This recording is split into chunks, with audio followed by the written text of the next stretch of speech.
थोड़ी मेरी इधर उधर हो जाती है। ठक ठक ठक एकदम।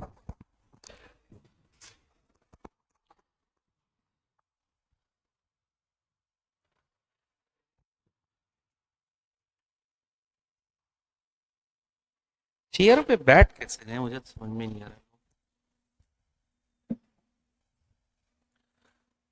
तो आपका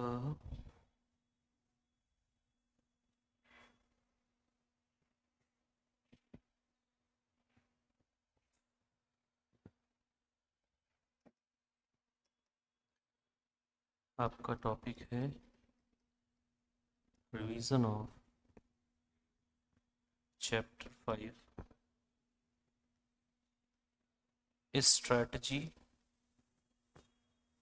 implementation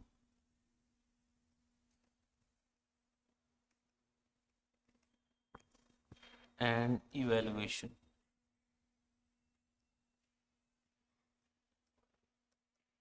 batch DI 1 and 2 lecture number 31।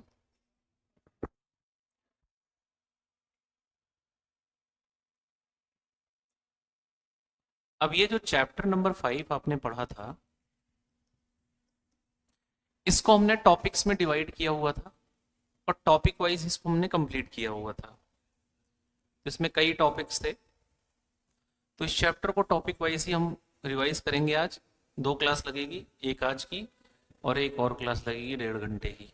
ठीक, फिर ये पूरा कंप्लीट ऐसे में आपका खत्म हो जाएगा रिवीजन के साथ में। आगे फिर आपको खटाखट सारी चीजें करनी है।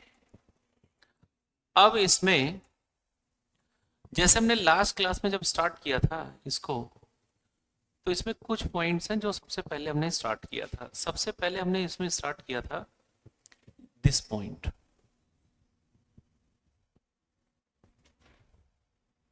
ये स्ट्रैटेजिक परफॉर्मेंस मेजर्स। कि स्ट्रैटेजिक परफॉर्मेंस मेथड मेजर्स हैं क्या, कि अगर आज मुझे किसी कंपनी का परफॉर्मेंस मेजर्स चेक करना है कि कैसे परफॉर्म कर रही है कंपनी, तो उसके लिए हमें एसपीएम लगाना पड़ेगा। शॉर्टकट में एसपीएम बोलते हैं, स्ट्रेटजिक परफॉर्मेंस मेजर्स। ये है क्या, ये एक मेथड है that increase line execute understanding organization strategic goals and offer continuous system of tracking the progress। अगर किसी कंपनी की प्रोग्रेस को ट्रैक करना है आपको, तो उसके लिए एक मेथड लगाना पड़ता है, उसका नाम है क्या, एसपीएम। ये ट्रैक करता है कि इफेक्टिवनेस ऑफ द स्ट्रेटजीज, की कंपनी की जो स्ट्रेटजीज है क्या वो इफेक्टिव है क्या। अब इसमें कुछ पॉइंट्स थे, जैसे यहां पे मोस्ट इंपॉर्टेंट मैंने लगा रखा है। अगर एक कंपनी को एसपीएम लगा के ये चेक करना हो कि मैं परफॉर्म कैसे कर रहा हूं, तो उसके लिए कुछ मेजर्स बताए गए थे।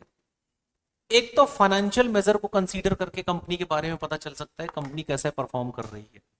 फाइनेंशियल मेजर्स, फाइनेंशियल मेजर्स में आएंगे क्या क्या, जैसे रेवेन्यू ग्रोथ क्या है कंपनी की, आरओआई कितना मिल रहा है, प्रॉफिट मार्जिन, ये सब किस में आता है, फाइनेंशियल मेजर्स में आता है। इसको एक बेस मान के परफॉर्म, अगर इसमें अच्छा परफॉर्म कर रही है, अच्छी आरओआई आ रही है, तो इसका मतलब क्या कि कंपनी अच्छा परफॉर्म कर रही है, ये भी एक की इंडिकेटर हो सकता है। दूसरा की इंडिकेटर, किसी पर कंपनी की परफॉर्मेंस अगर हमें जज करनी है, तो कस्टमर सेटिस्फेक्शन देख लेंगे कि कितना कस्टमर लॉयल है, कितना कस्टमर रिटेन हो रहा है, तो ये भी एक प्रकार से एसपीएम का की इंडिकेटर हो सकता है। मार्केट मेजर, एक कंपनी का मार्केट शेयर कितना है, कितने लोग उसके प्रोडक्ट खरीदे, कितने घरों में वो प्रोडक्ट पहुंच चुका है, ये भी एक प्रकार से कंपनी का की परफॉर्मेंस मेजर्स है। आज की डेट में अगर आप बटर सेगमेंट की बात करो अमूल के, तो मोस्टली घरों में पहुंच चुका है, तो हाई मार्केट शेयर है। एम्प्लॉय मेजर्स, एम्प्लॉय कितना सेटिस्फाइड है आपकी कंपनी में, टर्नओवर रेट कितना है, मतलब छोड़ के कम जा रहे हैं, ये सारे क्या अट्रैक्टेड टैलेंटेड एम्प्लॉयज आपकी कंपनी में रुक रहे हैं, ये कैसे पता चलेगा आपको, employees measures. Innovation measures, company का आरएनडी कैसा है, कैसा इनोवेशन आ रहा है, ये सब यहां से हमें पता चलेगा। एनवायरमेंटल मेजर्स के थ्रू हम क्या जान सकते हैं कि कंपनी एनर्जी कंजम्पशन कितना हो रही है, वेस्ट रिडक्शन कितना कर रही है, कार्बन कितना इमिशन कम है कंपनी का age compare to other companies, क्या कंपनी सस्टेनेबल मैनर में बिजनेस कर रही है क्या, ये सब कैसे पता चलेगा? समझ में आ रहा है? इसी लाइन में एक लाइन आती है टीबीएल, ट्रिपल बॉटम लाइन। तीन ट्रिपल बॉटम लाइन में तीन लोग कौन आते हैं? एक तो पीपल आते हैं, प्लेनेट आता है, और तीसरा ऑब्जेक्टिव क्वेश्चन आ सकता है कि ट्रिपल बॉटम लाइन में इनमें से कौन नहीं आता? तो तीन लोग आते हैं, कौन कौन? People, planet, profit. Triple bottom line में तीन लोग आते हैं, पीपल, प्लैनेट, प्रॉफिट। एसपीएम के फायदे क्या है, क्यों हम एसपीएम लगा, उसकी इंपॉर्टेंस क्या है? गोल अलाइनमेंट हो जाता है, ये आपको हेल्प करता है अगर कंपनी अपना कोई गोल अचीव करना चाहती है तो उससे अलाइन हो जाता है। रिसोर्स एलोकेशन हो जाता है, मतलब एलोकेशन ऑफ रिसोर्सेज इजीली आप कर सकते हो। कॉन्टिन्यूअस इंप्रूवमेंट होती है आपकी, मतलब कि लगातार इंप्रूव कर सकते हो अपने आप को। एक्सटर्नल अकाउंटेबिलिटी होती है, स्ट्रेटजिक परफॉर्मेंस मेजर हेल्प करता है ऑर्गेनाइजेशन को शो करता है अपनी accountability towards the stakeholders, कि हमारी स्टेक होल्डर्स के टुवर्ड्स क्या रिस्पॉन्सिबिलिटी होती है। अगर हमें right strategic performance measures choose करना है, या इसको फैक्टर्स भी बोलते हैं, तो कौन कौन से फैक्टर्स हमें ध्यान करना पड़ेगा जब हम चूज करेंगे एसपीएम को? तो पहला फैक्टर क्या चेक करेंगे? रेलेवेंस, कि भैया एसपीएम जो आप फॉलो कर रहे हो क्या वो रेलेवेंट भी है आपके ऑर्गेनाइजेशन के गोल्स के अकॉर्डिंग। डेटा अवेलेबिलिटी चेक करेंगे, क्या डेटा अवेलेबल है, डेटा की क्वालिटी चेक करेंगे, और डेटा की टाइमलाइननेस। ठीक, दिस वन। तो टोटल कितने टॉपिक्स हैं अगर देखा जाए एसपीएम में? तो पहला तो एक मीनिंग का पॉइंट बन जाता है, दूसरा आपका आ जाता है क्या टाइप्स, और तीसरा फैक्टर्स, और एक पॉइंट कभी कभी ये इन्वर्टेड कॉमा में पेपर में पूछ लिया जाता है ऐसे करके, मैंने इंपॉर्टेंट लगा रखा है, वैसे भी बुक में साथ के साथ लगा के रखो ताकि जब आप पढ़ोगे तो आपको बड़ी आसानी होगी। पेपर में जैसे आता ऐसे लिख के आएगा, inverted comma, managing the political aspect in implementing strategy, कि क्या हमें पॉलिटिकल फैक्टर को कंसीडर करना चाहिए नहीं करना चाहिए अपनी स्ट्रेटेजीज को बनाते समय। ये था आपका strategic performance measures.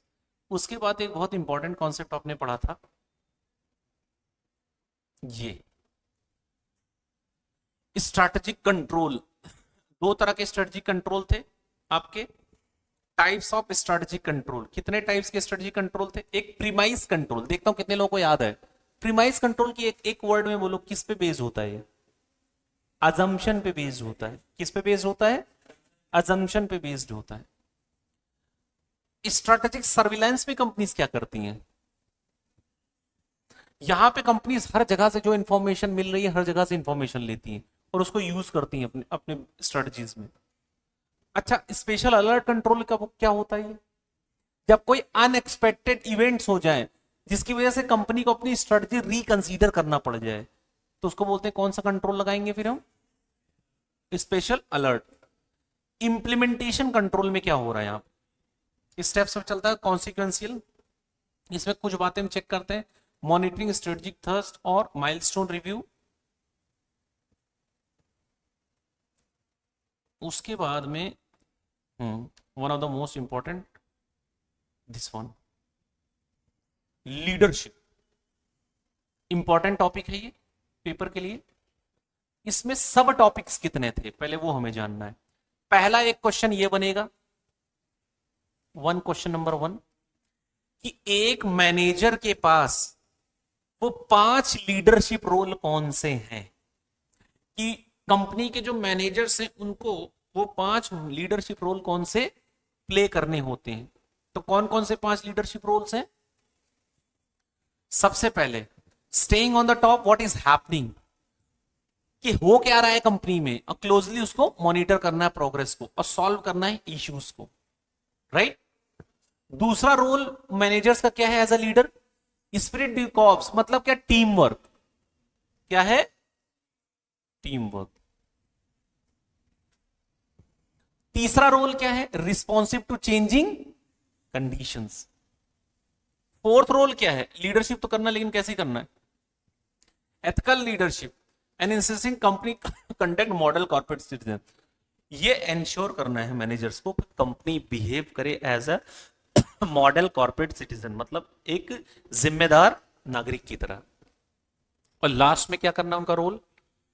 Corrective action, pushing corrective actions to improve strategy execution and overall strategic performance. बहुत पूछा जाता है क्वेश्चन। क्वेश्चन पूछा कैसे जा सकता है? जैसे एक पूरी, अगर क्वेश्चन नंबर 1 में आ गया गलती से, कि जैसे क्वेश्चन नंबर 1 का ए आ गया मान लो, तो उसमें कैसे पूछा जा सकता है? जैसे एक कोई कहानी बता देगा केस स्टडी टाइप की, सिनेरियो बेस्ड, कहेगा ये उस कंपनी का मैनेजर है, लेकिन एज अ मैनेजर इस पर्सन को एज अ लीडर वो 5 रोल्स कौन से हैं जो प्ले करना पड़ेगा इस कंपनी में। तो आपको आंसर में कंपनी का नाम देते हुए और फिर ये पॉइंट्स ऐड कर देना है। समझ में आ रहा है क्या? ये क्या हो गया? ये कैसे हो गया? एक मिनट।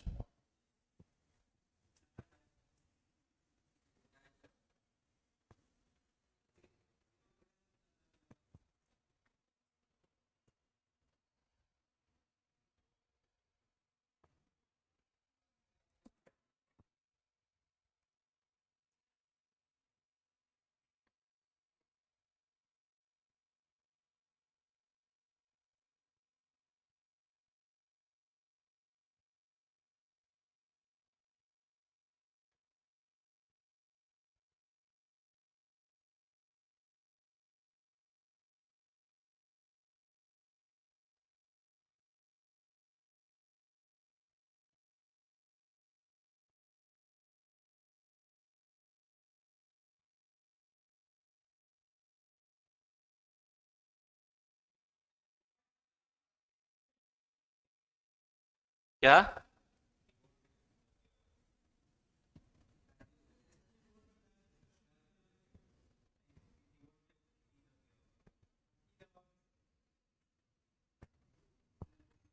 क्या हो? अच्छा, चल क्लिक कर दो।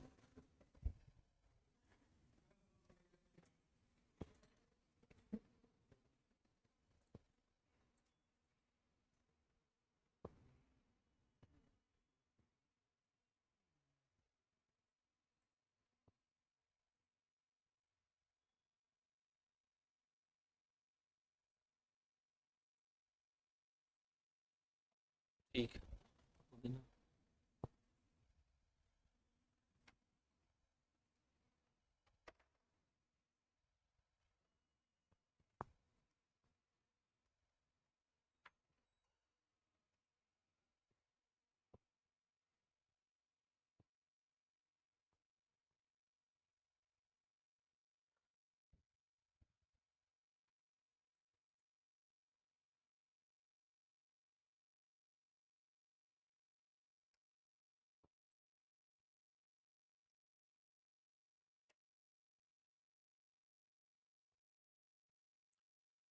तो लीडरशिप रोल, वो 5 लीडरशिप रोल हैं जो आपको पेपर में लिख देना है।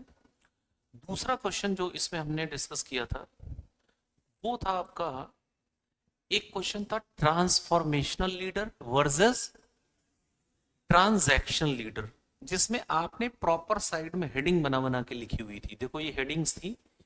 पहला, ट्रांसफॉर्मेशनल लीडर का यूज क्या है, कब अप्रोप्रिएट होता है, क्या ऑफर करता है, इंस्पायर इन्वॉल्व करता है, लास्ट में मोटिवेट करता है किसको। ये पॉइंट्स आपने बनाए थे। तो यूज करता है करिश्मा एंड एंथुसियाज्म, राइट। अप्रोप्रिएट होता है जब टर्बुलेंट एनवायरनमेंट चल रहा हो। याद आ रहे हैं वो सारे पॉइंट्स? उसी तरह फिर आपने पॉइंट्स बनाए थे ट्रांजैक्शनल लीडर की। जनरली जो कहता है कि या तो रिवॉर्ड ले लो या तो पेनल्टी ले लो, ये कौन सी लीडरशिप है? ट्रांजैक्शनल की। ये पहचान है। Again important. और एक क्वेश्चन और था इसमें ये वाला, कि एक जो स्ट्रेटेजिक लीडर होता है उसकी रिस्पॉन्सिबिलिटीज क्या होती हैं कंपनी में। किसी भी कंपनी में एक स्ट्रेटेजिक लीडर की रिस्पॉन्सिबिलिटीज क्या क्या होती है? Number one, making strategic decisions. Number two, formulating policies and action plan to implement strategic decisions, making strategic decisions। दूसरा, formulating policies and action plan to implement strategic decisions। तीसरा, ensure करें कि company में effective communication हो सके। Managing human capital, लोगों को manage करना लीडर की क्वालिटी होती है। मैनेजिंग चेंज, कोई इमरजेंसी सिचुएशन आती है, कोई चेंज होता है तो वो भी मैनेज करना लीडर का काम होता है। क्रिएटिंग एंड सस्टेनिंग, बनाना और उसको मेंटेन करना है कि कंपनी में हमेशा कौन सा कल्चर बना रहे, स्ट्रॉन्ग कॉर्पोरेट कल्चर बना रहे। और सबसे लास्ट में क्या मेंटेन करना, high performance over the time. ये सब किसके रोल है, लीडरशिप रोल, लीडर के रोल है, लीडर की रिस्पॉन्सिबिलिटीज है। ये भी पूछा जाता है।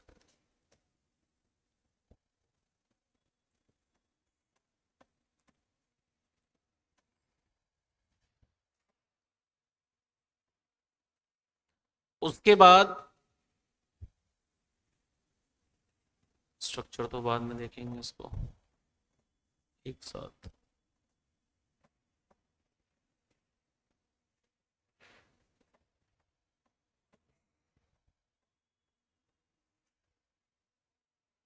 हाँ, उसके बाद आपने मैकेंजी 7S वाला मॉडल देखा था।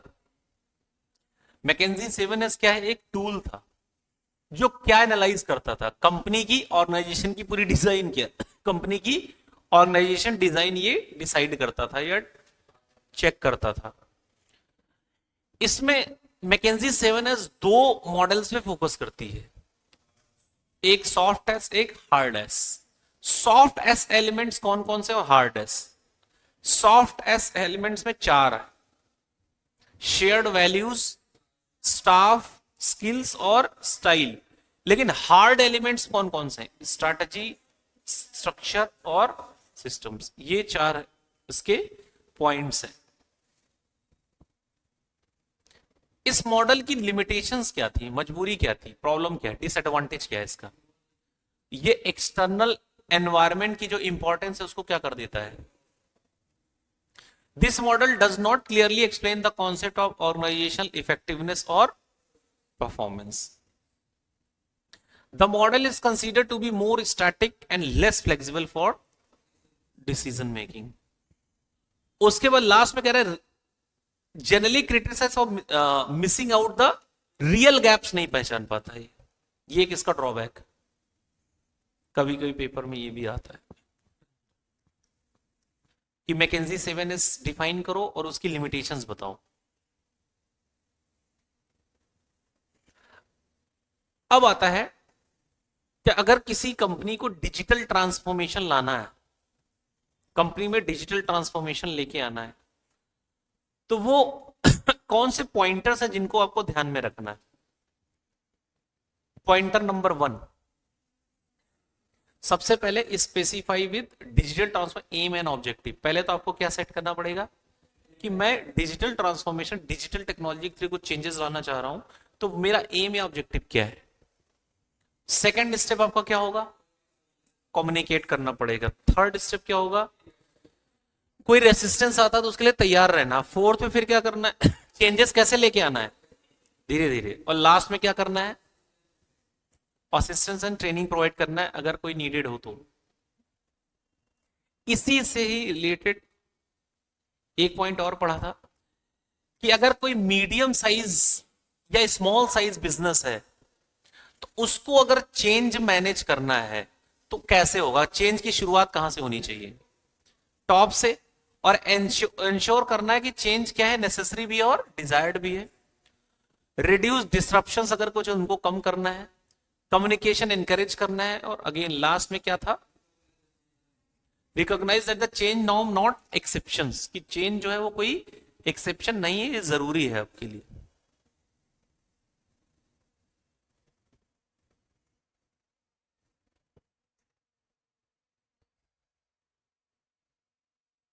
ये बहुत इंपॉर्टेंट था जब हमने शुरू किया था। कर्ट लिबिन्स मॉडल ऑफ चेंज याद आ रहा है, इसमें तीन सिचुएशंस बता रहा, पहले अनफ्रीजिंग द सिचुएशन, इसमें कंपनीज क्या करती हैं, चेंजेस को हम जब लेके आते हैं तो पहले अनफ्रीजिंग द सिचुएशन, इसमें क्या होता है, सबसे पहले क्या करते हैं, यस, सबसे पहले हम क्या करते हैं, अवेयर कराते हैं, राइट, ओल्ड बिहेवियर को चेंज करते हैं। सेकेंड स्टेप पे फिर क्या होता है, recognise the need for change, और प्रिपेयर करते हैं चेंज के लिए। एचसी केलमैन ने तीन बातें बताई थी, कंप्लायंस, आइडेंटिफिकेशन और रिवॉर्ड और पनिशमेंट। कंप्लायंस, साइकोलॉजी, आइडेंटिफिकेशन और इंटरनल चेंजिंग। और रीफ्रीजिंग में क्या करती हैं companies, new behaviour becomes the normal way of life, मतलब सॉफ्टवेयर अपडेट हो चुका, अपलोड हो चुका, सॉफ्टवेयर डेली लाइफ का पार्ट बन चुका है।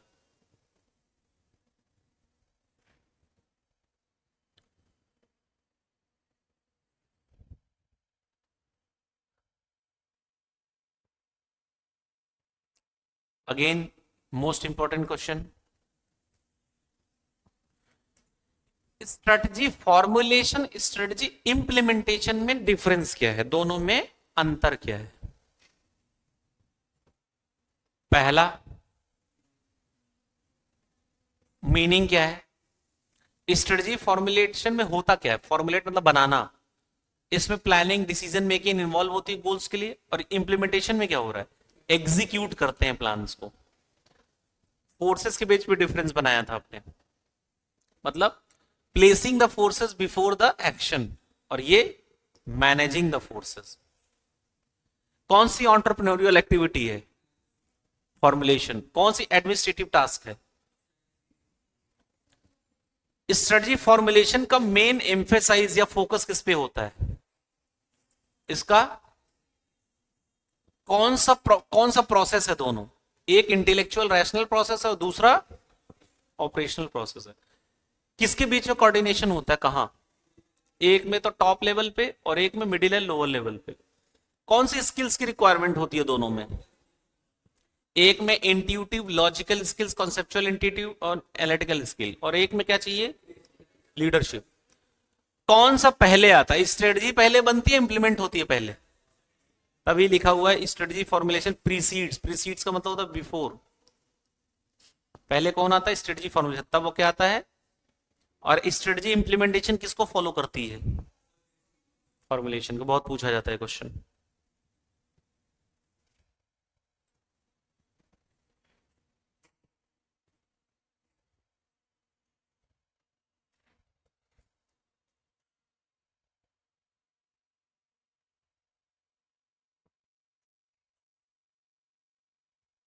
उसके बाद एक क्वेश्चन ये था, स्ट्रेटेजिक प्लानिंग और ऑपरेशनल प्लानिंग के कैरेक्टरिस्टिक्स क्या थे। स्ट्रेटेजिक प्लानिंग के कैरेक्टरिस्टिक्स क्या थे, पहले ये शेप करता है ऑर्गेनाइजेशन को एंड इट्स रिसोर्सेज को, असेस करता है इंपैक्ट ऑफ एनवायरमेंट वेरिएबल्स को, takes a holistic view of the organisation, develop करता है ओवरऑल ऑब्जेक्टिव्स को, स्ट्रेटजीज को, और ये रिलेटेड किससे है, लॉन्ग टर्म सक्सेस। और किसकी जिम्मेदारी होती है स्ट्रेटेजिक प्लानिंग करना, पेपर में क्वेश्चन बन सकता है ऑब्जेक्टिव, स्ट्रेटेजिक प्लानिंग करना जिम्मेदारी है किसकी, समझ में आ रहा है, सीनियर मैनेजमेंट की, और लॉन्ग टर्म सक्सेस के लिए काम करता है। इसका उल्टा ऑपरेशनल प्लानिंग किसकी जिम्मेदारी है, फंक्शनल मैनेजर्स की। किससे डील करता है, करंट डिप्लॉयमेंट ऑफ रिसोर्सेज से, डेवलप करता है tactics rather than strategies, project current operations के फोकस करता है।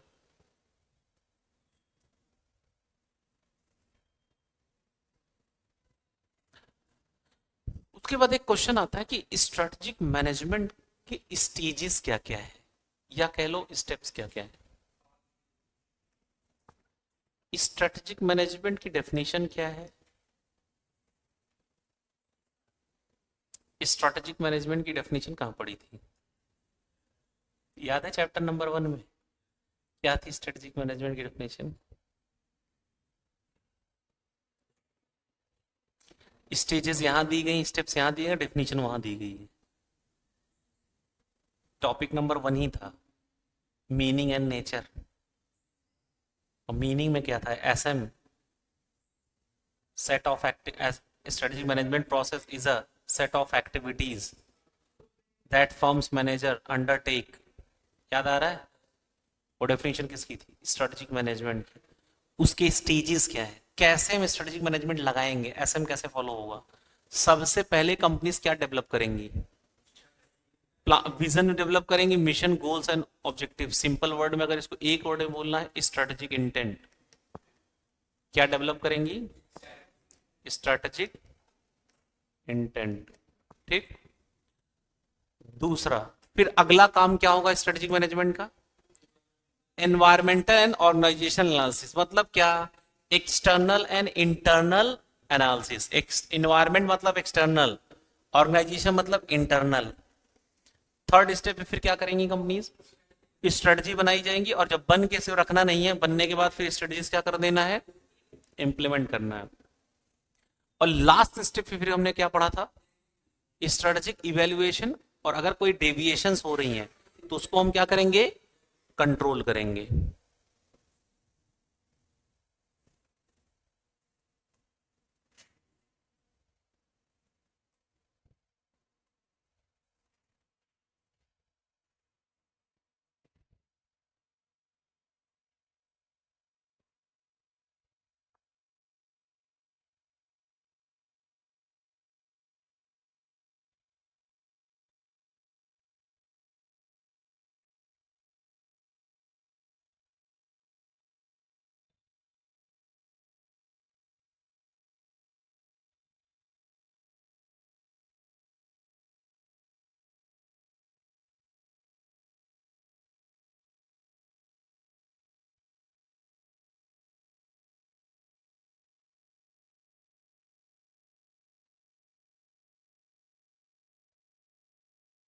स्ट्रेटेजिक लीडरशिप, डन, फेमाइज कंट्रोल।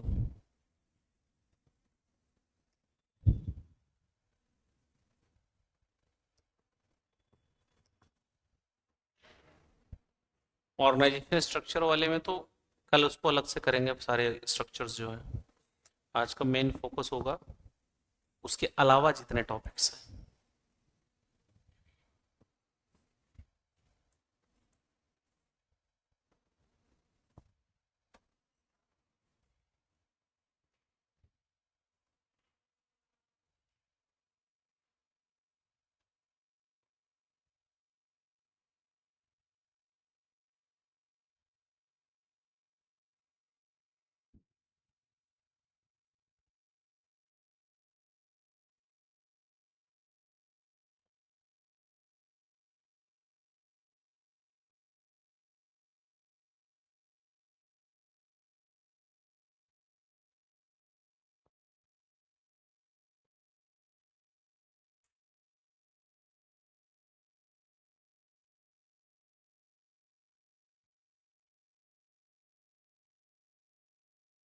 हम्म। स्ट्रक्चर वाला नहीं करना है। ये बताओ इसमें क्या होगा?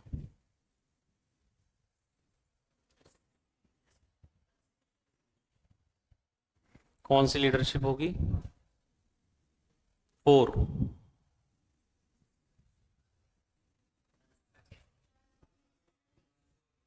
कौन सा होगा?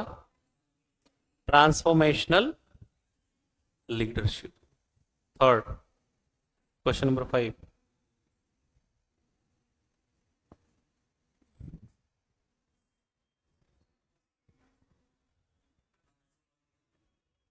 क्वेश्चन नंबर 5 क्या होगा? गुड।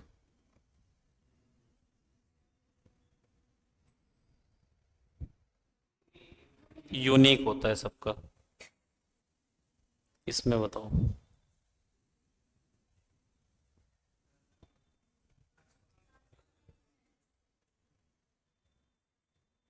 कौन सा होगा? ट्रांसफॉर्मेशनल।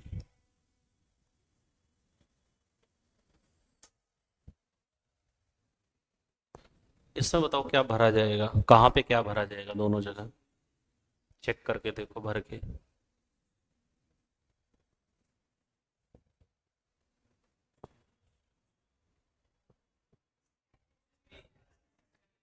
Strategy and structure. ये क्या होगा? 11।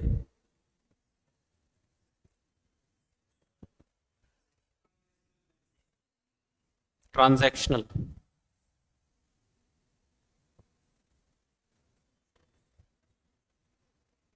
इनमें से कह रहा कौन सा कंट्रोल नहीं है?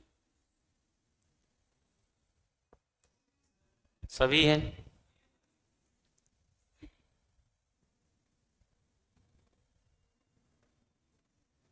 नॉट अ टाइप ऑफ, कौन सा नहीं है?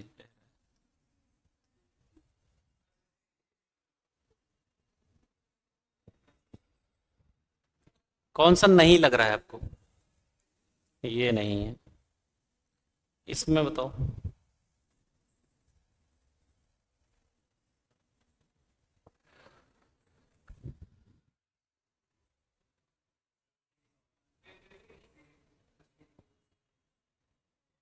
एटीन,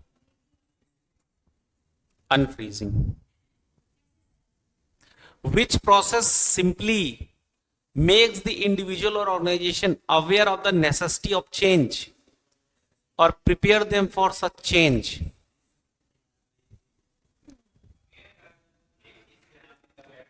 अवेयर कराना है तो वो कौन सिचुएशन थी? पहले पहले तो अनफ्रीज कर, बाद में रीफ्रीज करेंगे, सबसे लास्ट में आता है वो।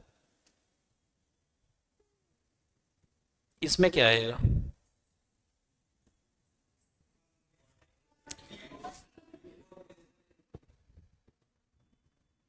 ये बताओ क्या है?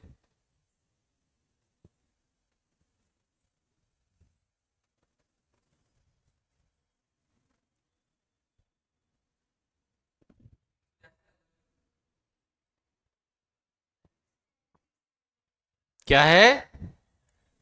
Strategic surveillance. ये बताओ।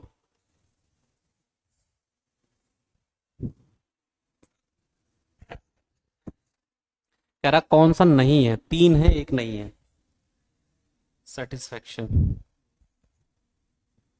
कौन सा इफेक्टिवनेस पे फोकस करता है, ना कि एफिशिएंसी पे? डिफरेंस में था ये पॉइंट।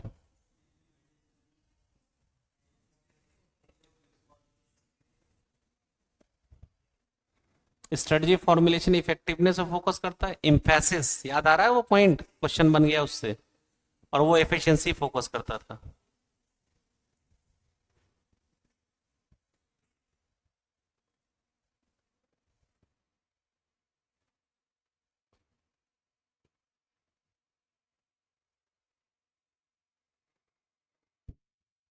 इसमें क्या होगा?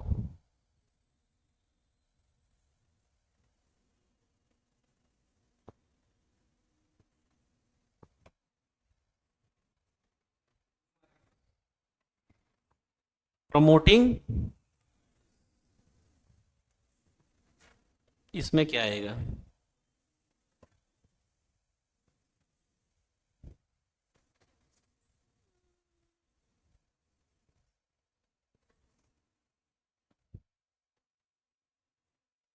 Management control.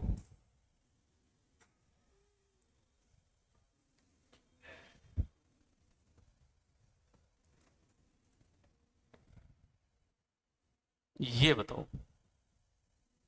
Model of change किसने दिया था? Kurt Lewin. ये बताओ किसमें है? ये तीनों पॉइंट किसमें आते हैं?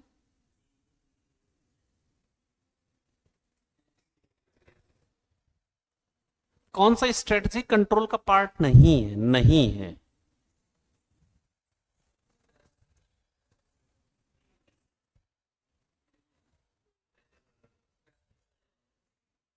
अच्छा,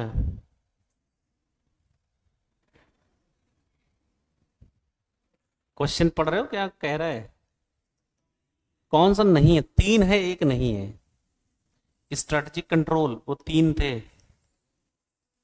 premise control number one, number two strategic surveillance, number three strategic alert. बच ये कौन सा? ये कौन आ गया? ऑपरेशनल कंट्रोल इसका पार्ट नहीं है। प्रीमाइस कंट्रोल मतलब अजम्पशन बेस्ड कंट्रोल, कि हम स्ट्रेटजीज बनाते हैं अजम्पशंस को ध्यान में रख के। स्ट्रेटजिक सर्विलांस का क्या काम है? जहां से भी जो इंफॉर्मेशन मिले उससे प्लान बनाओ लेके।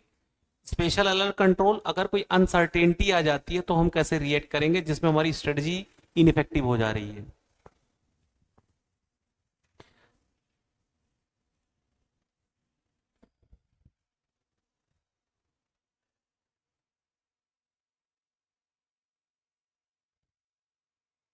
ये बताओ क्वेश्चन 45 पढ़ो ध्यान से।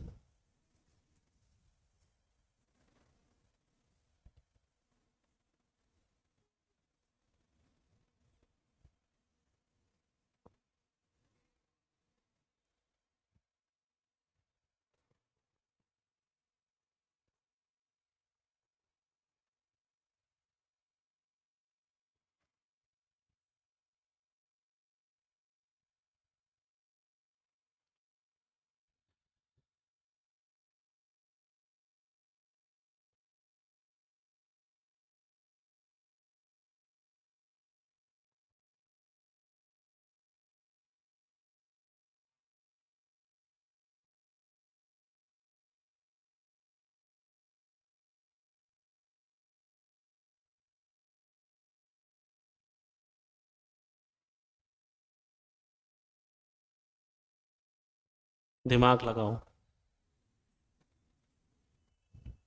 दिमाग लगाओ कौन सा काम करेगा इसमें।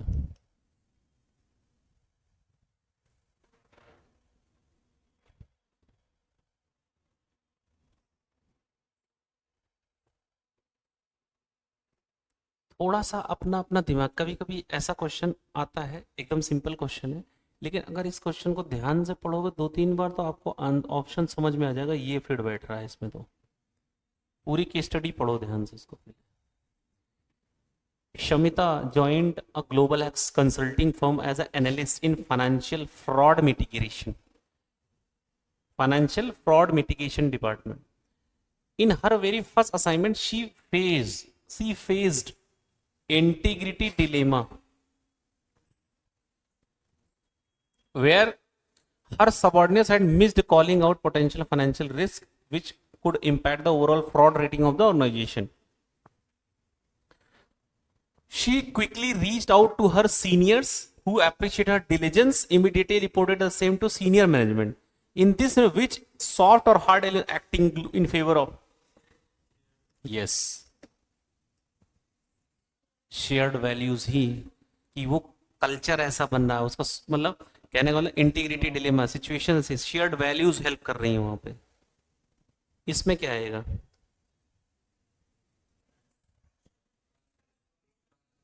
ये तो पढ़ा हुआ है आपने।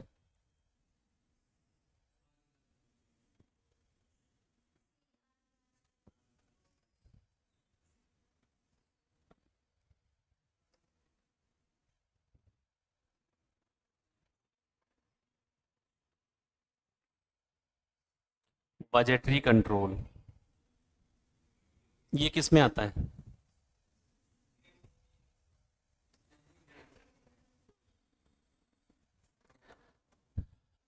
अब इसमें जो कुछ पास्ट ईयर में कुछ क्वेश्चंस आए, देखो कैसे क्वेश्चंस आए हुए हैं। जैसे क्वेश्चन बना हुआ है ये, अब जैसे ये क्वेश्चन है नंबर 10 है, कह रहा what is strategic change, explain the process.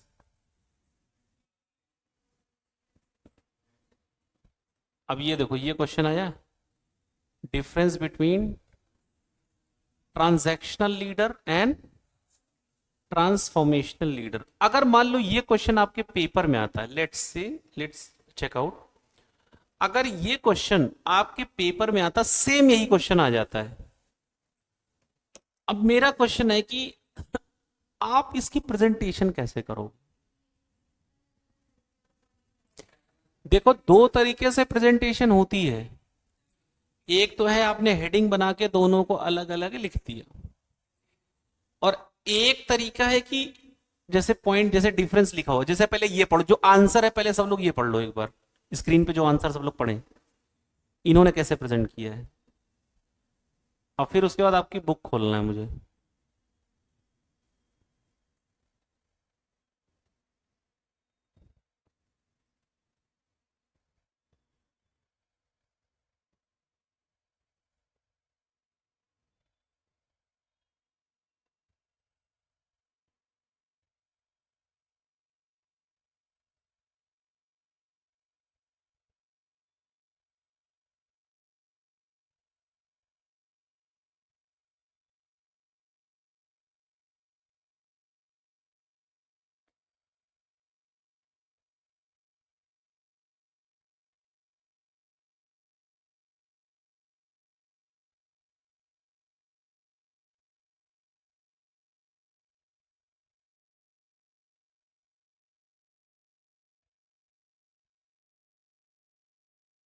इन्होंने कैसे किया हुआ है?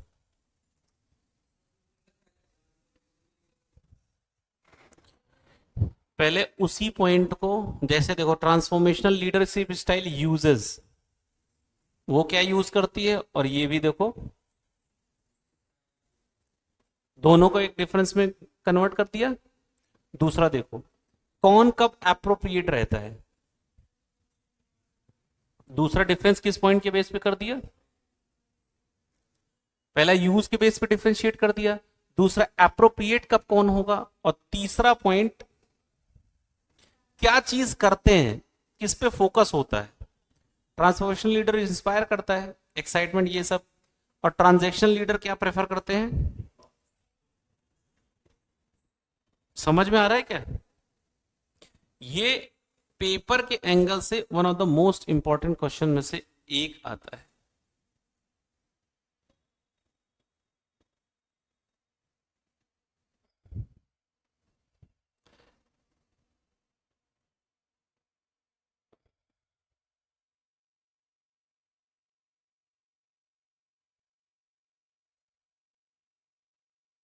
ये क्वेश्चन जैसे why the change management is critical in digital transformation, और ये पूछ रहा है व्हाट आर द सम की strategies for navigating the change.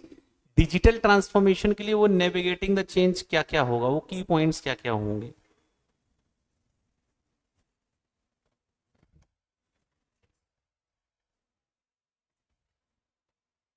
अब जैसे अब ये क्वेश्चन आया था उसमें, लेकिन ये तो कल देखेंगे इसको हम। हम्म। अब ये क्वेश्चन मई 2023 में आया था, क्वेश्चन पढ़ो सब लोग पहले एक बार।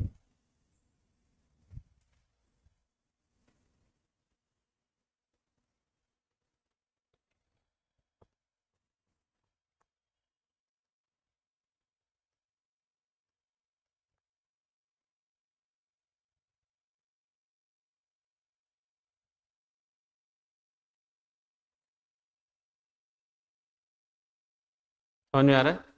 सबसे पहला step recognise the change, create vision, उसके बाद इंस्टीट्यूशनलाइजेशन ऑफ चेंज, ये स्टेप्स थे इसके। कितने टाइप्स के स्ट्रेटेजिक कंट्रोल होते हैं, पेपर में आ चुका है, मई 2023 में आया था। कितने तरीके होते हैं, एक तो होता है प्रीमाइस कंट्रोल, फिर स्ट्रेटेजिक सर्विलांस, फिर स्पेशल अलर्ट, और लास्ट में क्या आता है।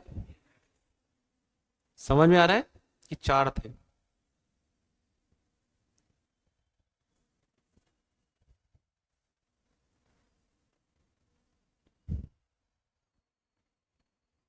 अब ये 4 नंबर का क्वेश्चन आया था, 5 नंबर कब आया था, मई 2023। एक बार जरा क्वेश्चंस को 84 को क्वेश्चन पढ़ो ध्यान से, पहले पेपर बनाया कैसे था इसने, लीडरशिप के क्वेश्चंस को कैसे फ्रेम किया था इंस्टीट्यूट ने। वन, क्वेश्चन नंबर 1 में था।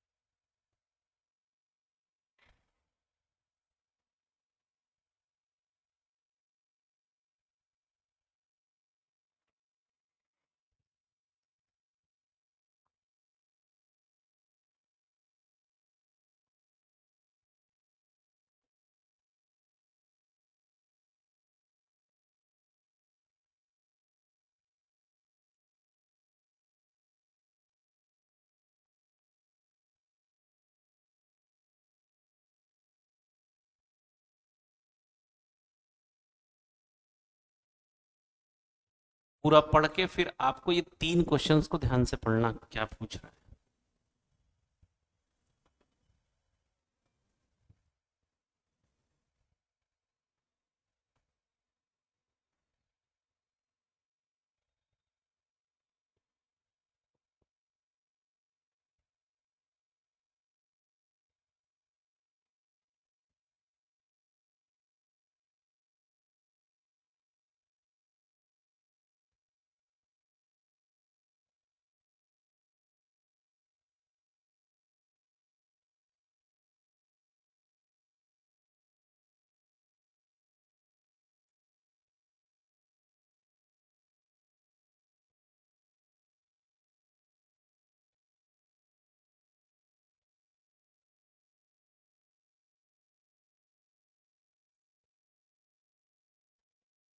आइडेंटिफाई करो, पहले तो बताओ दोनों में से कौन सी टाइप की लीडरशिप दोनों अप्रोच कर रहे हैं। रमेश कौन सी फॉलो कर रहा है लीडरशिप स्टाइल, और सुरेश कौन सी कर रहे हैं। रमेश कौन सी कर रहे हैं और सुरेश कौन सी कर रहे हैं। ठीक है।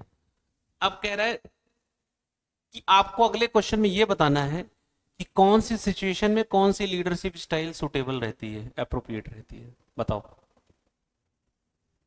दोनों लीडरशिप स्टाइल कब कब अप्रोप्रिएट रहती है, क्वेश्चन पूछा अप्रोप्रिएट। भाई अगर टर्बुलेंट एनवायरनमेंट चल रहा है तो ट्रांसफॉर्मेशनल लीडरशिप लगा दो, और दूसरे में ट्रांजैक्शनल वाली लगाओगे कब। हम्म। उसके बाद फिर आपसे क्या पूछ लिया गया है, मतलब लीडरशिप स्टाइल, जैसे आपने एक तरफ लिखा ट्रांजैक्शनल लीडरशिप ऊपर और इधर लिखा ट्रांजैक्शनल, उसकी आपने कैरेक्टरिस्टिक पहचान क्या बता दी, उसके मेन मेन पॉइंट्स लिख दिए। कितने मार्क्स में आया था, 5 मार्क्स में पेपर में, 5 मार्क्स में। ऐसे पूछा जाएगा क्वेश्चन, अगर क्वेश्चन नंबर 1 बना तो, मैंडेटरी क्वेश्चंस में से। आई होप कि आप लिख लोगे।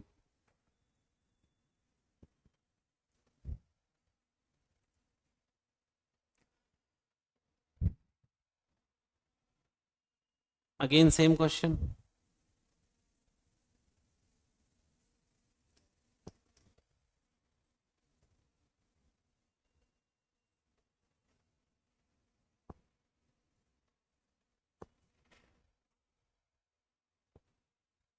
अब ये क्वेश्चन पढ़ो, क्या कहना चाह रहा है। एसपीएम डिफाइन करो, और वेरियस टाइप्स ऑफ एसपीएम पूछ रहा है।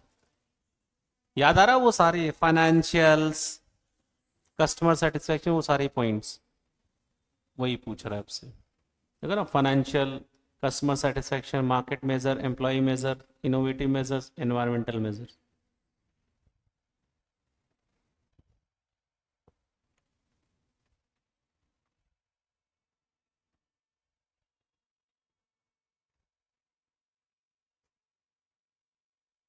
स्ट्रेटेजिक प्लानिंग, ऑपरेशनल प्लानिंग, जो आपने पढ़ा था।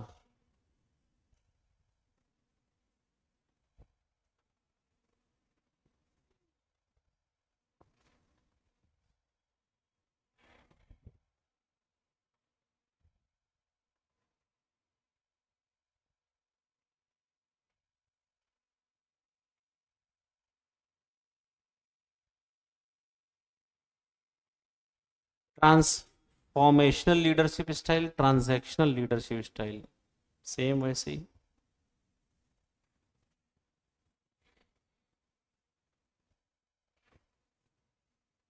स्ट्रेटेजिक कंट्रोल,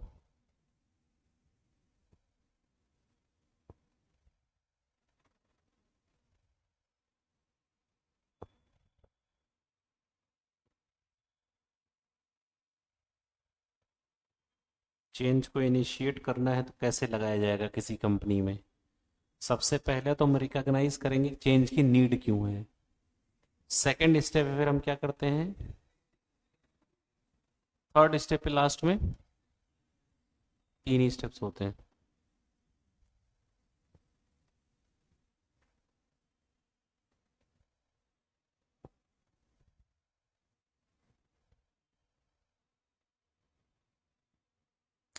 अब जैसे ये क्वेश्चन है, क्वेश्चन नंबर 51 पढ़ो एक बार ध्यान से। ऑटोमोबाइल इंडस्ट्री है, what offer diverse product for all customer segment due to COVID-19.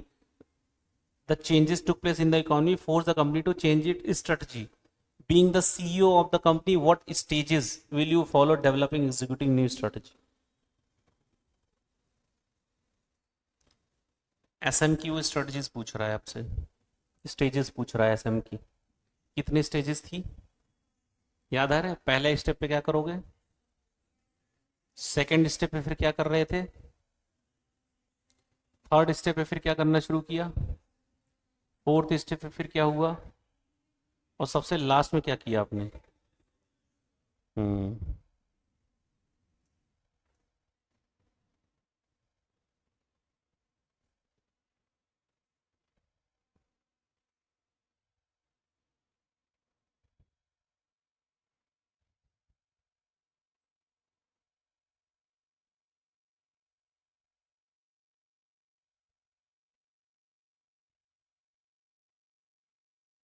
जैसे ऐसे ही पूछ सकता है,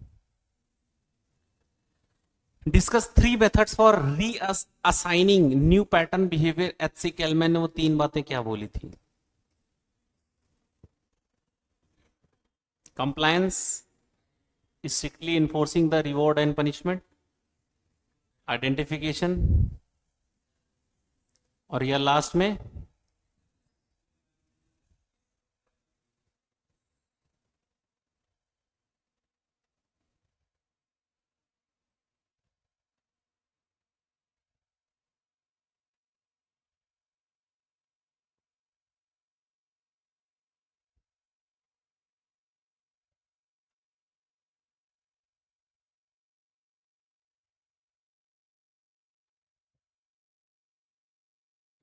अब ये जैसे क्वेश्चन, स्ट्रेटजी फॉर्मुलेशन और स्ट्रेटजी इम्प्लीमेंटेशन, याद है आपको?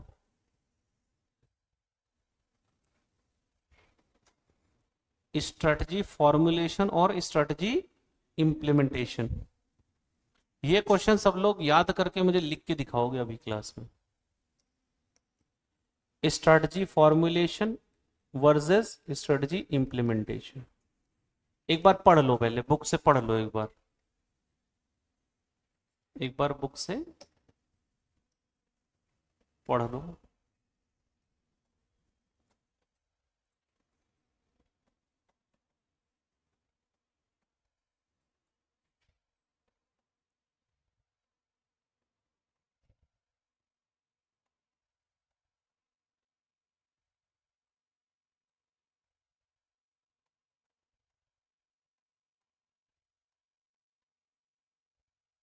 ये लिखोगे कैसे? एक तरफ लिखोगे basis of difference, basis of difference, फिर लिखोगे स्ट्रेटजी फॉर्मुलेशन, एक हेडिंग बनाओगे, और लास्ट में क्या लिखोगे? Strategy implementation. अब बेसिस ऑफ डिफरेंस में जैसे ये प्रेजेंटेशन है, ये लिखी हुई है, मीनिंग के बेस पे, फोर्सेस के बेस पे, एक्टिविटी के बेस पे, एम्फेसिस किस पे क्या होता है, प्रोसेस, इस तरह आप प्रेजेंट करके मुझे दिखाओगे। पढ़ लो आराम से।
शुरू हो गए लिखना? शुरू हो जाओ अब।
हो गया।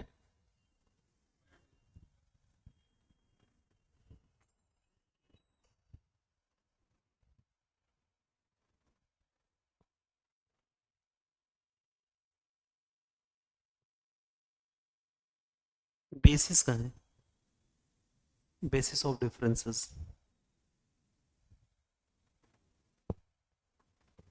बेसिस ऑफ डिफरेंसेस ये,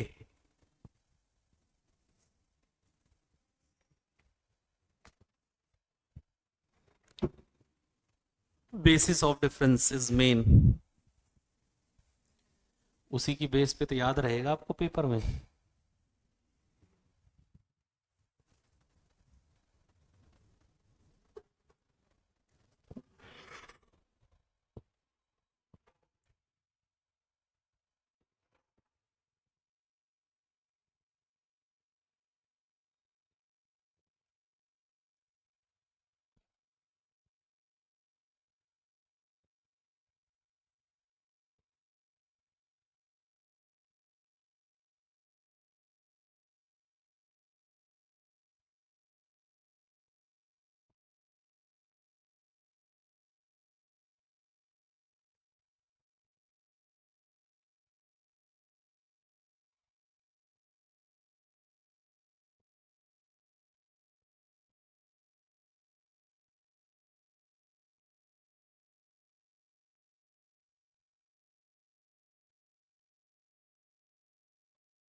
लिख लिया, लो जल्दी।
में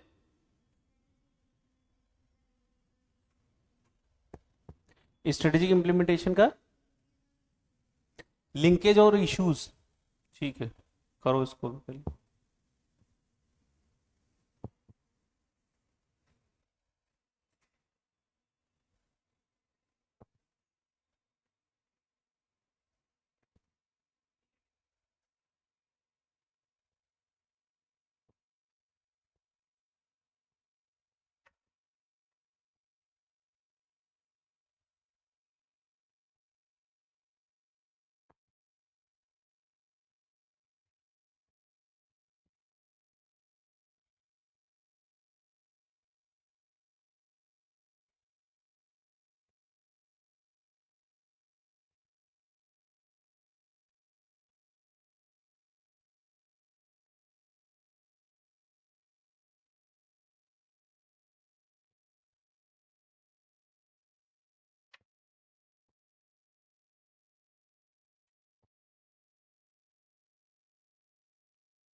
हो गया, सबने लिख लिया? ठीक है, लिखो जल्दी।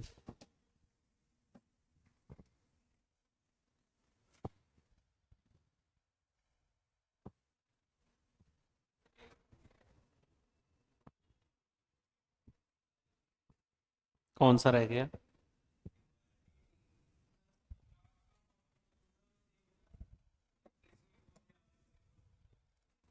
एक प्रीसीड है, एक फॉलो है। रिक्वायर वाला छोड़ना नहीं है।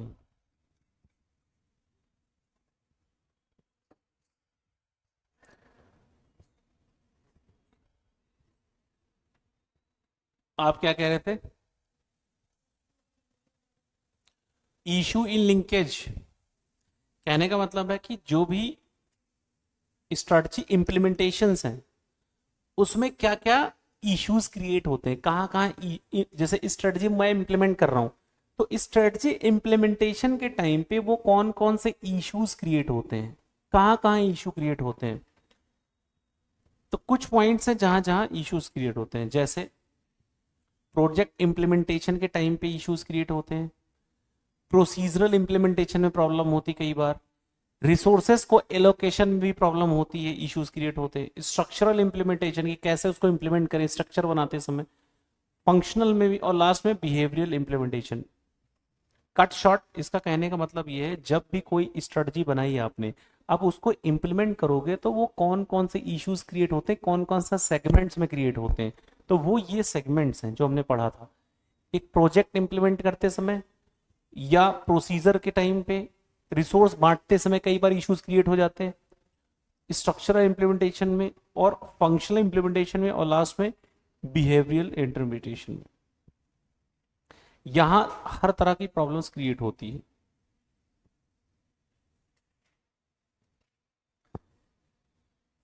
ये वाला पॉइंट लिख लिया सबने, डिफरेंस वाला?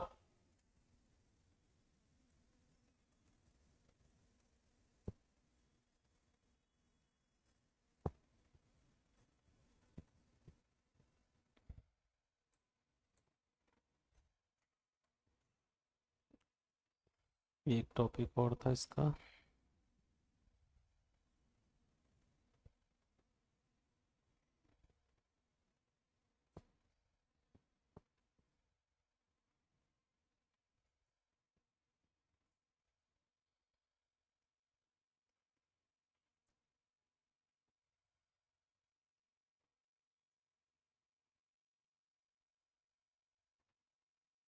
और एक ये भी लिख के देखना है कि एक लीडर की रिस्पॉन्सिबिलिटीज क्या क्या है, एक लीडर की क्या क्या रिस्पॉन्सिबिलिटीज हैं किसी कंपनी में। इसके जो पॉइंटर्स थे, 1 2 3 4 5 6 7, 5 मार्क्स का क्वेश्चन। एक बार पहले पढ़ लेना है, लेकिन देख के नहीं लिखना है इसको। इसको पहले पढ़ के याद करके तो लिखने की, रीराइट करने की कोशिश करनी है आपको। इसको देखना नहीं है। पूरा पढ़ लो, एक बार रिवाइज कर लो, फिर उसको रीराइट करने की कोशिश। क्या देखो 7 पॉइंट में आप पूरा लिख पा रहे हो?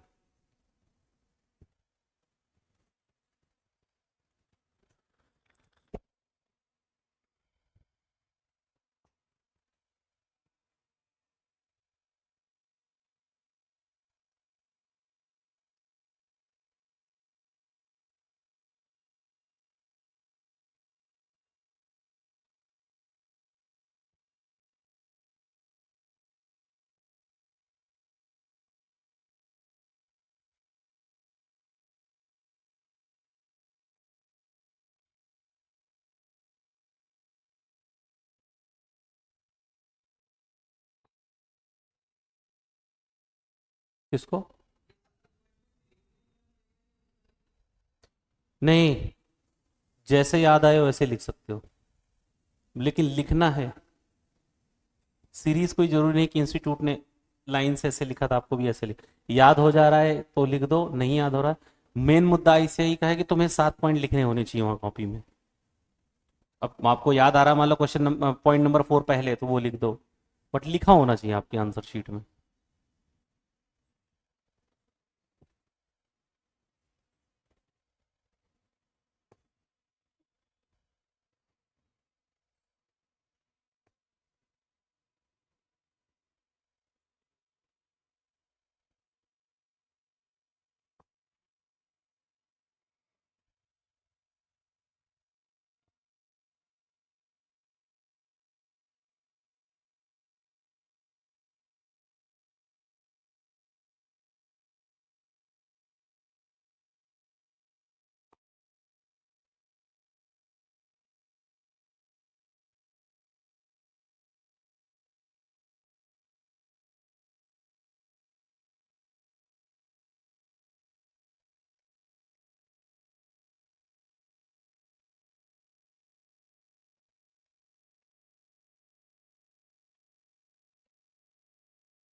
ये कोडिंग है, निमोनिक कोड है। FM, me, MCS।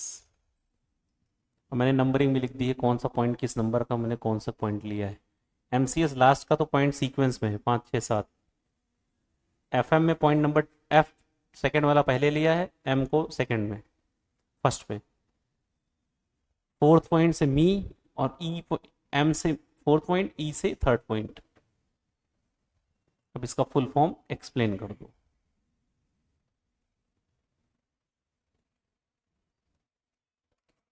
पहले F का मतलब formulating the policies and action plan. दूसरे M का मतलब मेकिंग स्ट्रेटजीज डिसीजन। फिर तीसरे M का मतलब मैनेजिंग ह्यूमन कैपिटल। E से इंश्योरिंग इफेक्टिव कम्युनिकेशन। फिर MCS लास्ट के 3 point, managing change. C for creating and maintaining corporate culture, और लास्ट में S से sustaining higher performance over the time. ये कोड है इसका, FM मी MCS।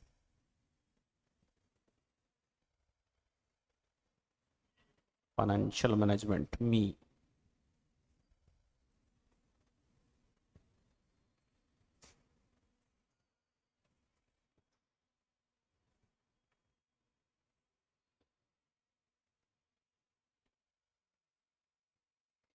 इसको याद करके एक बार, और एक बार इसी कोड के हिसाब से डिकोड करके लिखने की कोशिश करना, देखो क्या आप लिख पा रहे हो।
गया।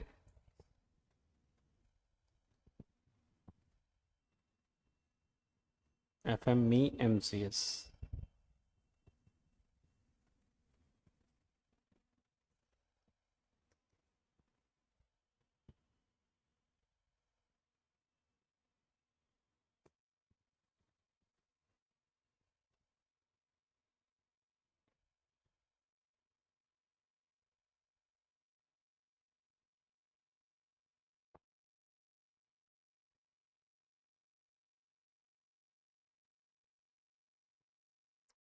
लिख लिए। तो सबसे पहले FM का full form, F stands for formulating the policies और एक्शन प्लान। फिर उसके बाद M का full form making strategic decisions. फिर me managing human capital. E, देखो the word me in itself is a human being, the word me is use for humans, but me का M क्या show कर रहा है, managing human capital. E stands for human है तो effective communication करना पड़ेगा, ठीक, मी खत्म हो गया। MCS, MCS मैनेजिंग चेंज, दूसरा creating and sustaining strong corporate culture, और उसके बाद sustaining and higher performance. Yes, paper का क्वेश्चन।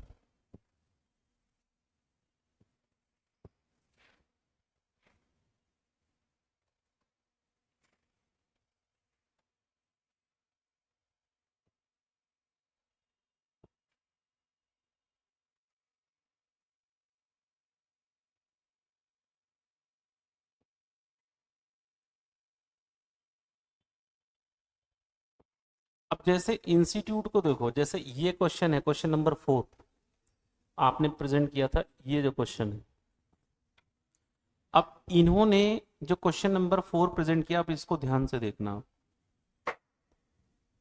4 नहीं, क्वेश्चन नंबर है,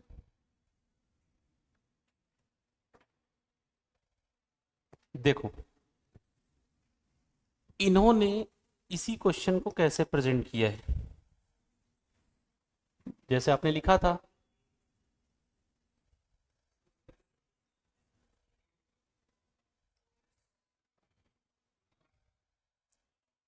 समझ में आ रहा है? तो अगर मान लो क्वेश्चन आता 5 मार्क्स के, क्या लगता है आपको ये 3 पॉइंट लिख के नंबर मिल जाएंगे?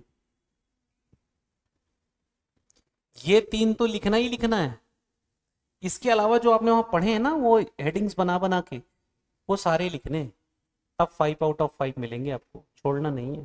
ये कहीं सोचो इंस्टीट्यूट ने बस 3 पॉइंट लिखा था, उसी को लिख के आ जाऊं मैं, 2 पॉइंट और ऐड करने पड़े जो वहां लिखे हुए हैं ना, वो पॉइंट्स को ऐड करके और आपको देना पड़ेगा, तब जाके नंबर मिलेगा। फुल मार्क्स आपको तो फुल चाहिए ना।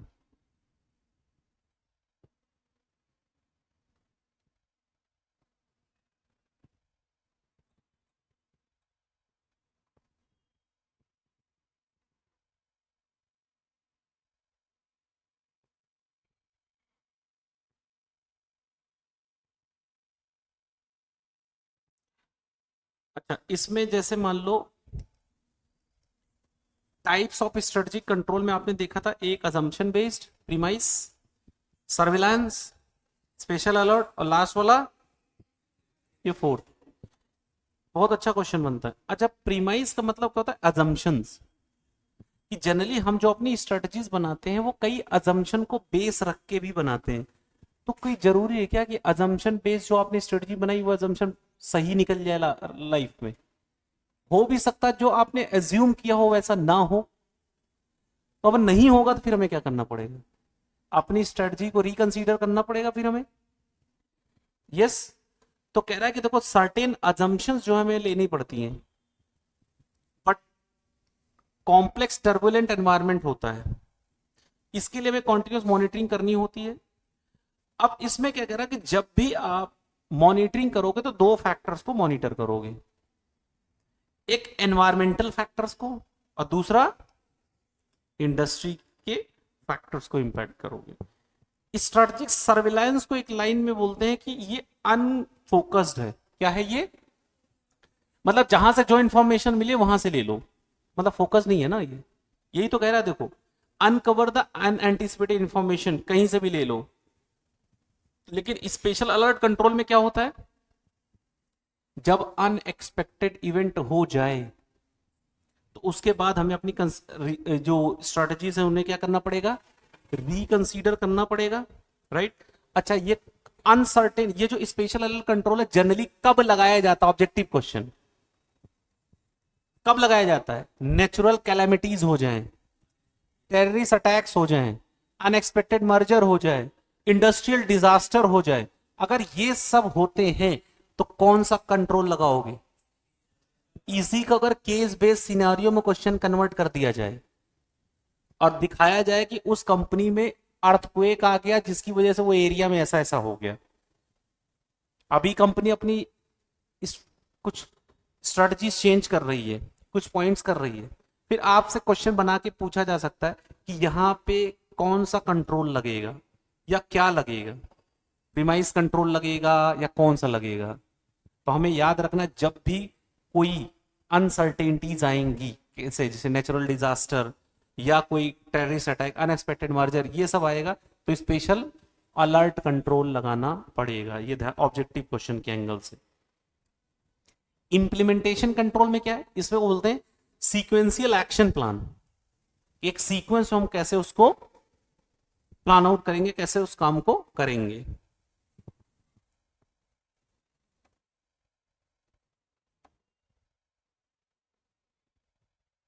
अच्छा, इसका जैसे, अब जैसे मान लो मैं ये चैप्टर ओपन कर रहा हूं, अभी एक पार्ट बचा हुआ है, वो है ऑर्गेनाइजेशन स्ट्रक्चर, वो कल खत्म कर देंगे इसको। अब जैसे मान लो आप पूरा अगर चैप्टर को ध्यान में देखो तो पूरे चैप्टर में आपको टोटल टॉपिक्स जो हैं वो कितने हैं, जो मेन टॉपिक्स हैं वो कितने हैं, मेन टॉपिक्स। जैसे एक तो स्ट्रेटजी कंट्रोल ही हो गया, एक स्ट्रेटेजिक लीडरशिप हो गई। अभी मैं आपसे पूछूं स्ट्रेटेजिक लीडरशिप में सब टॉपिक्स कितने हैं तो बताओ,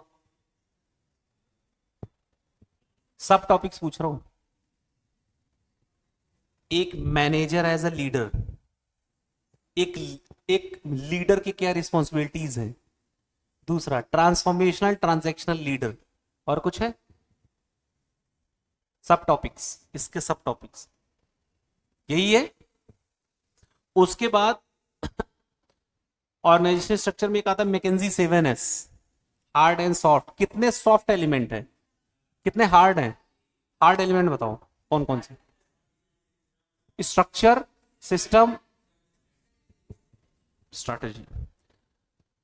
डिजिटल ट्रांसफॉर्मेशन के थ्रू आपको चेंज करना है, तो स्टेप्स याद है 5, एक लाइन थी उसमें, ऑलवेज ऑलवेज ऑलवेज कम्युनिकेट, याद आ रहा है वो वाले पॉइंट।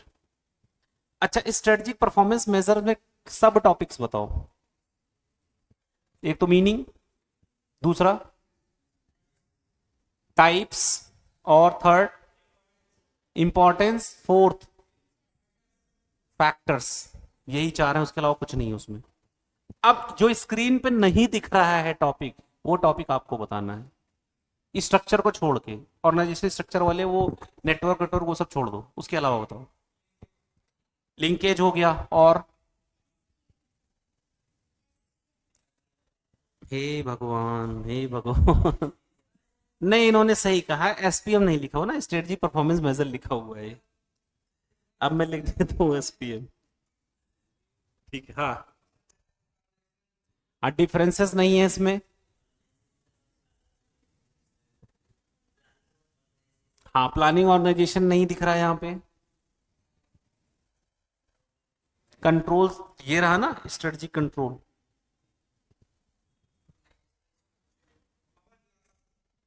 ऑर्गेनाइजेशन स्ट्रक्चर नहीं बोलना है, वो छोड़ के बोल रहा हूं मैं,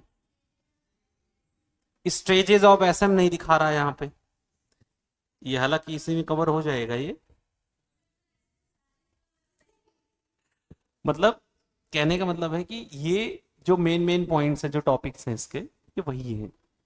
तो इनको क्या करना है हमें, ये जो टॉपिक्स है इसको हमें सीक्वेंस, मतलब टॉपिक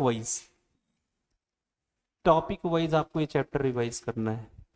जैसे, हाँ वो अलग है, जैसे मान लो आपने लीडरशिप उठाया, तो आपको पता होना चाहिए कि लीडरशिप में सब टॉपिक्स कितने हैं, मुझे पढ़ना कितना है सिर्फ।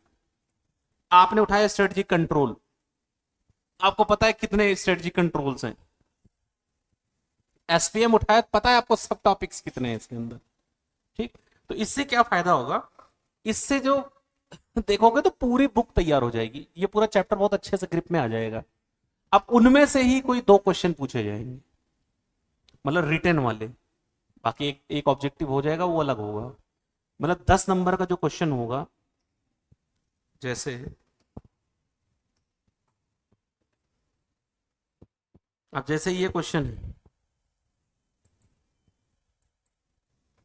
जैसे ये क्वेश्चन है, अब इसमें देखो, इसमें कौन सा क्वेश्चन आया इस चैप्टर से, ये आ गया ना, वो स्टेप्स। ठीक, या तो ये करो या तो एक क्वेश्चन और आया हुआ है, क्या पूछा गया है, टाइप्स पूछा गया है, राइट।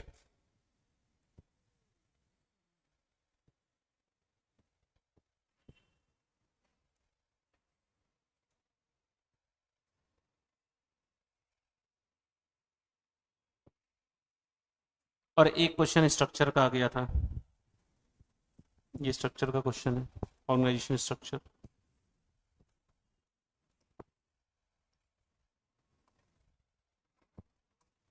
अब जैसे जनवरी में देखें इस बार क्या आया था, अभी ताजा अटेम्प्ट में क्या आया था, इस जनवरी में देखो क्या आया था इस चैप्टर से,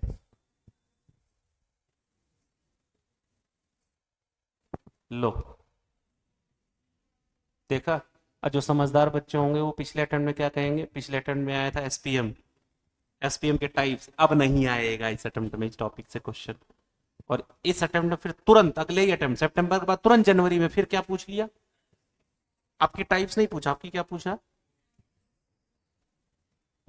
जो बहुत समझदार होंगे तो छोड़ के गए होंगे ना कि एसपीएम तो आ ही गया है। अब ये नहीं देख रहे कि एसपीएम का एक टॉपिक पूछा है उसने,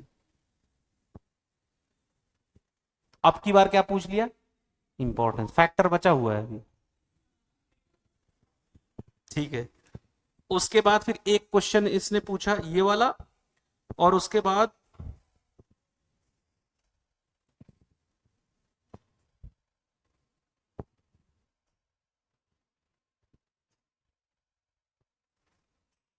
और एक क्वेश्चन, तो वाला है कॉम्पिटिटिव एडवांटेज, ये तो मैट्रिक्स का है, ये वाला आ गया देखो मैट्रिक्स का है, तो बीसीजी मैट्रिक्स का है।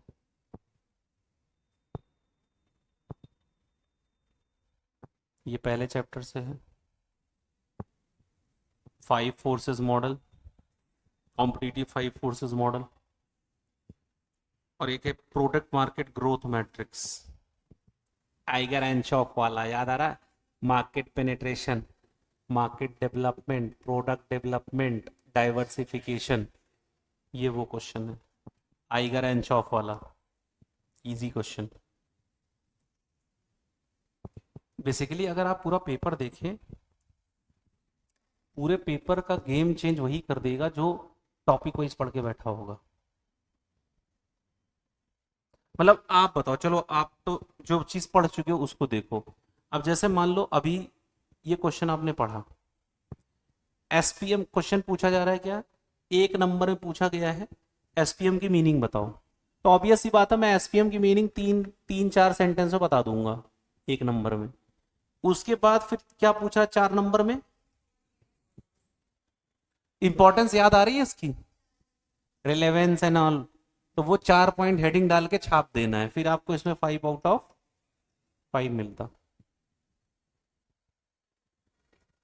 तो आप देखो जो चीज आपने पढ़ा है ईमानदारी से, वो आप पेपर में कर लोगे, हमारे ग्रिप में आ सकती है, लेकिन उसको हम बार बार रिवाइज करेंगे तभी वो काम हो पाएगा, अदरवाइज चैलेंज होगा। तो आपके लिए क्या करना है, जैसे चैप्टर वाइज पूरा अपने साथ बैठो और हर चैप्टर की एक प्लानिंग करो, कि जैसे ये चैप्टर, इसमें टॉपिक्स कितने हैं, इस टॉपिक के सब टॉपिक्स कितने हैं, उसको एक पेज में लिखो। क्या, जैसे तुमने एक पेज तैयार किया, उस पेज में मैप तैयार किया तुमने, मैपिंग, गूगल मैप, इस चैप्टर में टोटल टॉपिक, अब यहां पे मेन टॉपिक लिखा तुमने, लेट्स से टॉपिक इस चैप्टर में 5 है, ठीक, ये तो मेन टॉपिक्स हैं, मेन टॉपिक्स ये लिख दिया। अब इसके अंदर सब टॉपिक्स कितने हैं, जैसे मैंने लिखा एसपीएम, तो एसपीएम के सब टॉपिक्स, एक तो मीनिंग हो गई, एक हो गया टाइप्स, एक हो गई इंपॉर्टेंस, और एक हो गया फैक्टर, और कुछ बचा।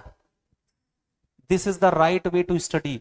जब नेक्स्ट टाइम आप पढ़ोगे तो यही वाला जो चार्ट होगा ना, ये एक पेज, इसी को देखोगे पूरा चैप्टर धड़ धड़ ऐसे रिवाइज होगा तुम्हें। मैं वो टेक्निक बता रहा हूं जो, जिससे पूरी बुक लिखी जा सकती है, कि जैसे अब तुम्हें ये पेज खोलना है, अब जैसे तुम्हें बोला टाइप्स कितने थे, इसी पेपर इसी पेज का रिवीजन करना है, अच्छा टाइप्स कितने हैं, दिमाग में आ रहा है इतने टाइप्स हैं, अच्छा 1 2 ऐसे खोलो, फिर इंपॉर्टेंस देखना है, अच्छा कितनी इंपॉर्टेंस है, 4 इंपॉर्टेंस है, ऐसे रिवीजन होता है। जो लोग कहते हैं ना कि एक पेज से रिवीजन होता है, वो इस सबसे डेंजरस टेक्निक है। लेकिन ये टेक्निक कब काम देती है, जब आपने पूरी बुक को टॉपिक वाइज पढ़ लिया हो, अच्छे से रिवीजन कर लिया हो, तब ये एक पेज वाला रिवीजन होता है, और ये बड़ा धाकड़ है, ये धाकड़ है, समझ में आ रहा है, ये धांसू टेक्निक है सबसे। इसके लिए लेकिन क्या करना पड़ेगा, जो मैं बता रहा हूं वो करके, तब आपको हर टॉपिक्स में ऐसे करना है। फिर ऐसे जैसे आपने लीडरशिप देखा, फिर लीडरशिप देखो, लीडरशिप में क्या क्या मेन पॉइंट्स थे, वो ऐसे कर लो, और सबको बनाना है ये हर चैप्टर में, ये काम सबको करना है, हर चैप्टर में एक पेज इसके लिए ऐसे रिजर्व रखो, अपने लिए बनाओ, फिर पेज खोल के उस चैप्टर को देखो, वही एक पेज खोलो और देखो कि मेरा क्या तैयार हुआ, क्या मेरा ये टॉपिक 1 तैयार हो, जैसे तैयार हो जाए यहां ग्रीन टिक कर देना, ये मेरा हो गया भैया, अच्छा ये भी हो गया, ये भी टिक कर दिया, ऐसे तब जाके स्कोर आएगा आपका 40+, 50 में से, 50 में से, तब जाके आपके आएगा डिस्टिंक्शन 70+ पेपर में। ऐसे करोगे तो फिर स्कोर अच्छा होगा। बाकी और देखेंगे, फिर थोड़ा सा बचा हुआ है, अगली क्लास में इसको भी हम कंप्लीट कर लेंगे।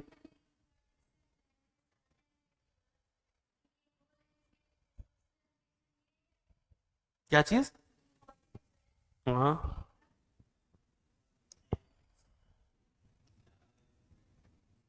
कितने हैं, 4 ही तो हैं, 4 ही तो इंपॉर्टेंस है उसकी, ये वाला कह रहे हो, ये तो फैक्टर्स हैं, ये 4 फैक्टर्स हैं, और इंपॉर्टेंस कितनी है, 4 है। हाँ तो क्या हुआ, नहीं रेलेवेंस मैंने बोला था उसमें, लेकिन 4 टॉपिक्स ये अलग है, इसको उसमें मत लिख देना, ये इंपॉर्टेंस है। और कभी कभी दूसरा रीजन से भी पूछा जाता है, कि जैसे यहां से ऐसे क्वेश्चन बना के पूछ लिया इंस्टीट्यूट ने, ये लाइन पूछ ली पूरी, कि strategic performance measures are essential for the organisation for several reasons, वो रीजंस क्या है, ये है, या डायरेक्ट पूछ लिया इंपॉर्टेंस बोल के, और एक क्वेश्चन ये पूछ लिया, या तो direct choosing right strategic performance measures, या दूसरा क्वेश्चन पूछ लिया इस नाम से, फैक्टर्स बताओ। तो ये दोनों आपको याद रखना है पेपर में। चलो बाकी और अगली क्लास में इसको हम खत्म करेंगे। अब बस एक बचा हुआ है, उसकी स्ट्रक्चर, फिर वो खत्म करके पूरा कंप्लीट हो जाएगा आपका।